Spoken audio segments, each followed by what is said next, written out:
नमस्कार दोस्तों, स्वागत है एक बार फिर से आज की बड़ी और ताजा खबरों में। बस आपसे निवेदन है कृपया वीडियो को लाइक कर दें, चैनल को सब्सक्राइब करें और घंटी बटन भी दबा दें। ये पहली बड़ी खबर है। कोर्ट से लेकर सड़क तक कांग्रेस पार्टी ने खोला मोर्चा, बीजेपी पर भारी पड़ा राहुल गांधी का दाव। ये आपको बता दें कि मोदी सरनेम केस में सजा मिलने के 11 दिन बाद राहुल गांधी ने सूरत कोर्ट में अपील की। कांग्रेस पार्टी को भी ये बात बखूबी पता है कि अगर राहुल गांधी को मिली सजा पर स्टे नहीं लगता है तो उनके राजनीतिक भविष्य पर संकट खड़ा हो जाएगा। इसके लिए कांग्रेस पार्टी ने अपनी बेस्ट लीगल टीम लगा दी है। अब कांग्रेस पार्टी को पूरा भरोसा है कि राहुल गांधी की सदस्यता बहाल हो जाएगी। सूरत कोर्ट ने शिकायतकर्ता से 10 अप्रैल तक जवाब मांगा है और 13 अप्रैल को राहुल गांधी की अर्जी पर अगली सुनवाई की जाएगी। हालांकि राहुल गांधी को उस मामले में 15,000 रुपए के मुचलके पर जमानत मिल गई है। आपको बता दें कि कांग्रेस पार्टी ने अब पूरी लीगल टीम राहुल गांधी के केस में लगा दी है। कांग्रेस पार्टी को अब पूरा भरोसा है कि जल्द ही राहुल गांधी की संसद सदस्यता बहाल होगी। अगली बड़ी खबर, सूरत कोर्ट में राहुल गांधी ने दिए 7 तर्क, कहा केवल नरेंद्र मोदी ही कर सकते हैं मानहानि का केस। ये आपको बता दें कि राहुल गांधी ने सूरत कोर्ट में अपनी सजा को चैलेंज करते हुए कहा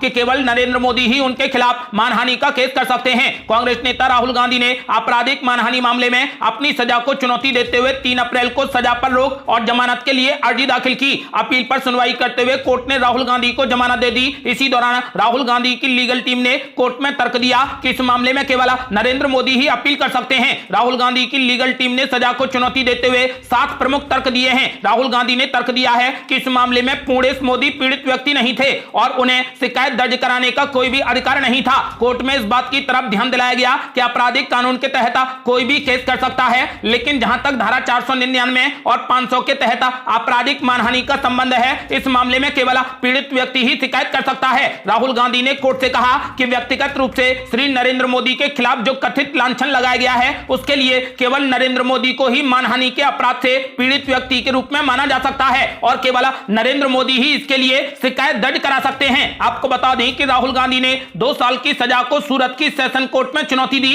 राहुल गांधी के तर्कों को सुनने के बाद कोर्ट ने उनकी जमानत मंजूर कर ली। अगली बड़ी खबर, करप्शन पर कांग्रेस फाइल्स का नया एपिसोड जारी। बीजेपी ने कोयला घोटाला और पेंटिंग घोटाले पर कांग्रेस को जमकर घेरा।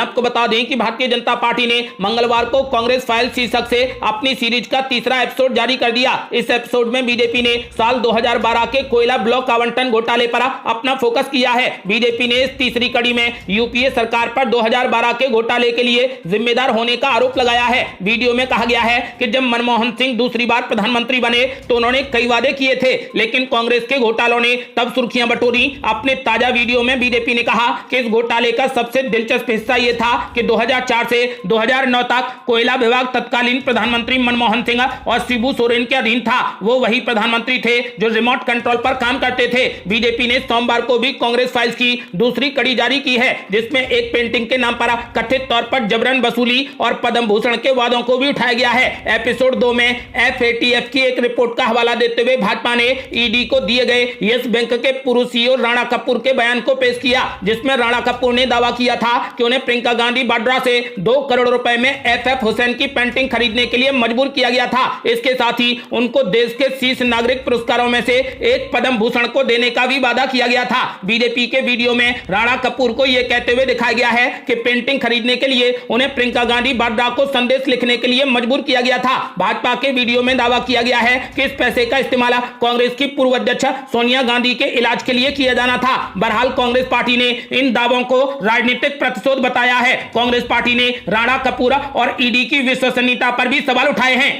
अगली बड़ी खबर, पीएम मोदी के बयान पर जमकर भड़के कपिल सिब्बल, पूछा आखिर भ्रष्टाचारियों को कौन बचा रहा है। ये आपको बता दें कि राहुल गांधी की लोकसभा सदस्यता रद्द होने के बाद कांग्रेस पार्टी का समर्थन करते हुए कपिल सिब्बल लगातार बीजेपी पर निशाना साध रहे हैं। यूपीए शासन की तारीफ करते हुए कपिल सिब्बल ने पीएम मोदी पर जोरदार निशाना साधा। भ्रष्टाचारियों को लेकर दिए गए पीएम मोदी के बयान पर कपिल सिब्बल ने एक बार फिर से पलटवार किया है। दरअसल कांग्रेस के पूर्व नेता और राज्यसभा सांसद कपिल सिब्बल ने दावा किया कि यूपीए शासन के दौरान भ्रष्टाचारियों को सबसे ज्यादा सजा मिली और उन्होंने पीएम मोदी से पूछा कि भ्रष्टाचार करने वालों का संरक्षण कौन कर रहा है। बता दें कि कपिल सिब्बल की यह टिप्पणी तब आई है जब एक दिन पहले पीएम नरेंद्र मोदी ने सीबीआई से कहा था कि कोई भी भ्रष्टाचारी बचना नहीं चाहिए। अब कपिल सिब्बल ने पलटवार करते हुए पूछा कि पीएम मोदी ये बताएं कि आखिर भ्रष्टाचार करने वालों का संरक्षण कौन कर रहा है। अगली बड़ी खबर, राहुल गांधी ने आज एक बार फिर से मोदी सरकार पर बोला जोरदार हमला, कहा अडानी की कंपनी में 20,000 करोड़ रुपए किसके हैं। आपको बता दें कि सूरत की 17 अदालत से जमानत की अवधि बढ़ाए जाने होने के एक दिन बाद राहुल गांधी ने मंगलवार को अडानी कंपनियों में धन के लेन देन पर फिर से सवाल उठा दिया है। उन्होंने खुले शब्दों में पूछा कि अडानी की सेल कंपनी में 20,000 करोड़ रुपए किसके हैं। राहुल गांधी केंद्रीय चुनाव समिति की बैठक के लिए कांग्रेस कार्यालय पहुंचे थे। इस दौरान उन्होंने न्यायपालिका पर दबाव बनाने के बीजेपी के आरोपों का जवाब देते हुए कहा कि मेरा एकमात्र सवाल यह है कि अडानी सेल कंपनियों में 20,000 करोड़ रुपए किसके हैं। बीजेपी को इसका जवाब देना चाहिए और स्पष्ट करना चाहिए कि ये करोड़ों रुपए किसके हैं। और ये बड़ी खबर, बुरे फंसे कर्नाटक कांग्रेस के अध्यक्ष डीके शिवकुमार 500 के नोट उड़ाने के मामले में दर्ज हुई एफआईआर। आपको बता दें कि कर्नाटक में विधानसभा चुनाव से पहले सियासी गतिविधियां काफी तेज हो गई हैं। राजनीतिक नेता एक दूसरे पर जमकर निशाना साध रहे हैं। इस बीच सोमवार को कर्नाटक कांग्रेस के अध्यक्ष डीके शिवकुमार बुरे फंस गए। पिछले दिनों उनका एक वीडियो वायरल हुआ। इसमें वो यात्रा के दौरान 500 के नोट उड़ाते दिखे थे। अब इस मामले में मांड्या के स्थानीय अदालत के आदेश पर मांड्या ग्रामीण पुलिस ने एफआईआर दर्ज कर ली है। दरअसल पिछले दिनों कर्नाटक में कांग्रेस अध्यक्ष डीके शिवकुमार का सोशल मीडिया पर एक वीडियो तेजी से वायरल हुआ। रिपोर्ट्स के मुताबिक डीके शिवकुमार कर्नाटक के मांड्या में कांग्रेस की तरफ से आयोजित प्रजाध्वनि यात्रा के दौरान लोगों पर 500 रुपए के नोट उड़ाते दिखे थे। बाद में उन्होंने इस पर सफाई भी दी थी। बताया था कि उन्होंने बेबिनाहल्ली में बस के ऊपर से कलाकारों पर पैसे बरसाए थे। अब इस मामले में मांड्या के स्थानीय अदालत के आदेश पर मांड्या ग्रामीण पुलिस ने एफआईआर दर्ज कर ली है। और ये बड़ी खबर, तमाम विपक्षी नेताओं के बीच मुख्यमंत्री एमके स्टालिन ने एक बार फिर की विपक्षी एकजुटता की जोरदार वकालत। आपको बता दें कि तमिलनाडु के मुख्यमंत्री और डीएमके अध्यक्ष एमके स्टालिन ने 2024 के लोकसभा चुनाव से पहले विपक्षी एकजुटता की जोरदार वकालत करते हुए कहा कि अलग अलग राग अलापने का कोई भी फायदा नहीं है और संघवाद, समानता और सामाजिक न्याय सुनिश्चित करने की दिशा में सामूहिक प्रयास किया जाना चाहिए। एमके स्टालिन ने जाति आधारित जनगणना की भी वकालत की। डीएमके की ओर से आयोजित सम्मेलन में उन्होंने कर्नाटक में मुसलमानों का आरक्षण समाप्त करने के लिए सत्तारूढ़ बीजेपी की आलोचना की। उन्होंने कहा कि ऐसा राज्य में 10 मई को होने वाले विधानसभा चुनावों को ध्यान में रखते हुए किया गया है। केंद्र सरकार से जाति आधारित जनगणना कराने और आंकड़े जारी करने की मांग करते हुए उन्होंने कहा कि सभी राज्यों में इसकी निगरानी की जानी चाहिए। आपको बता दें कि मुख्यमंत्री एमके स्टालिन ने विपक्षी एकजुटता की जोरदार वकालत करते हुए कहा कि अलग अलग राग अलापने का कोई भी फायदा नहीं है। अब विपक्ष को एकजुट होना ही होगा।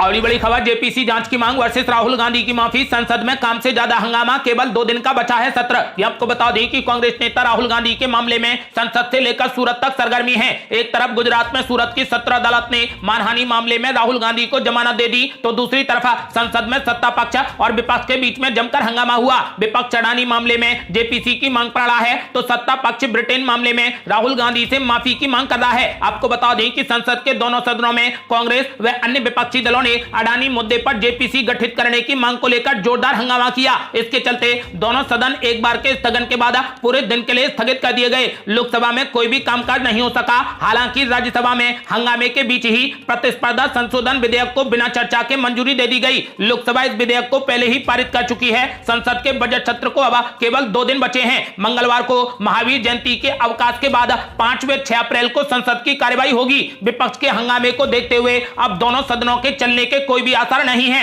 अब जो भी कामकाज होगा वो हंगामे के बीच ही होगा।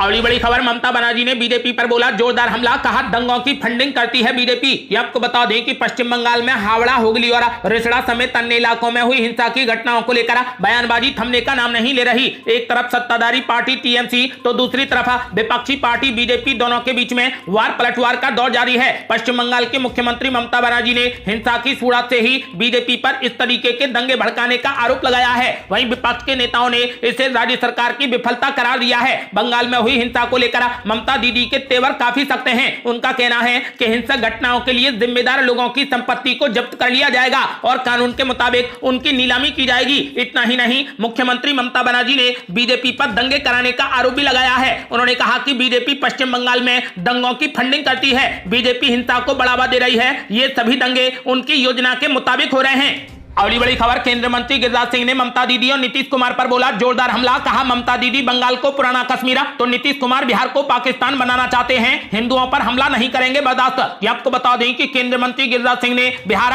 और पश्चिम बंगाल में हो रही हिंसा को लेकर नीतीश कुमार और ममता बनर्जी पर जोरदार हमला बोला। गिरिराज सिंह ने खुले शब्दों में कहा कि ये बिहार को पाकिस्तान और बांग्लादेश बना रहे हैं, तो वहीं बंगाल को ममता बनर्जी पुराना कश्मीर बनाना चाहती हैं। गिरिराज सिंह ने एबीपी को दिए खास इंटरव्यू में कहा कि नीतीश कुमार मुसलमानों महिलाओं का वोट हासिल करने के लिए हिंदुओं पर हमले करवा रहे हैं। उन्होंने आरोप लगाया कि वोट की खातिर ये रमजान में छुट्टी दे रहे हैं, शुक्रवार को स्कूलों में छुट्टी हो रही है। नीतीश कुमार लाल किला बना लें, आप ताजमहल बना लें, आप मस्जिद भी बना लें, हमें कोई लेना देना नहीं है, लेकिन अगर हिंदुओं पर हमला होगा तो उसे बिल्कुल बर्दाश्त नहीं किया जाएगा। केंद्रीय मंत्री ने तलखंदाज में बोलते हुए कहा कि क्या हिंदुओं ने ही अपने जुलूस पर पत्थर फेंके, ये हिंदुओं को ही गाली दे रहे हैं। हिंदू ने मार भी खाई, हिंदुओं के जुलूस भी अपमानित हुए, हिंदू की आस्था को भी चोट पहुंची और ये लोग उन्हें ही गाली दे रहे हैं। उधर ममता बनर्जी पर हमला बोलते हुए केंद्रीय मंत्री गिरिराज सिंह ने कहा कि मुख्यमंत्री ने राज्य को ऐसा बना दिया है कि वहां से हिंदू पलायन करने को मजबूर हो गए हैं। ममता बनर्जी राज्य में 1990 के कश्मीर की स्थिति लाना चाहती हैं। गिरिराज सिंह ने यहां ममता बनर्जी और नीतीश कुमार पर सीधा वार करते हुए कहा कि ये चाहते हैं कि हिंदू जाए भाड़ में, मुसलमान का वोट सुरक्षित रहे, लेकिन ये भूले नहीं कि हिंदुओं की आस्था पर चोट बर्दाश्त नहीं की जाएगी और आने वाला चुनाव इसका जवाब देगा।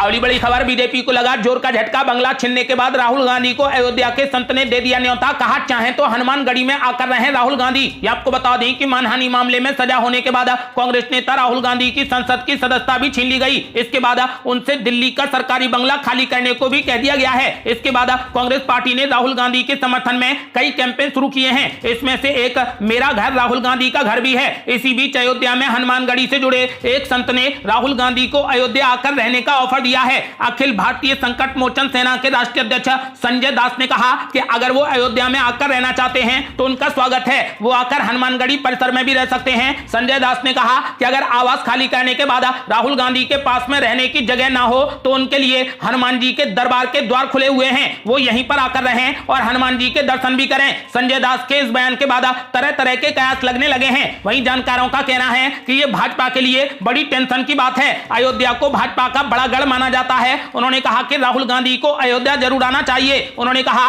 कि हनुमानगढ़ी परिसर में कई आश्रम हैं। उधर राजनीति की बात करें तो इसे संजय दास का कांग्रेस पार्टी के लिए समर्थन माना जा रहा है, जो कि भाजपा के लिए चिंता की बात है। राम मंदिर के मामले से ही भाजपा का तेजी से उदय हुआ था। आज देश में राम मंदिर के नाम पर भाजपा वोट बटोरने का भी काम कर रही है। ऐसे में अगर इस नगरी में कांग्रेस को भी पनाह मिल जाती है तो इसे भाजपा के लिए सबसे बड़ा झटका ही माना जाएगा।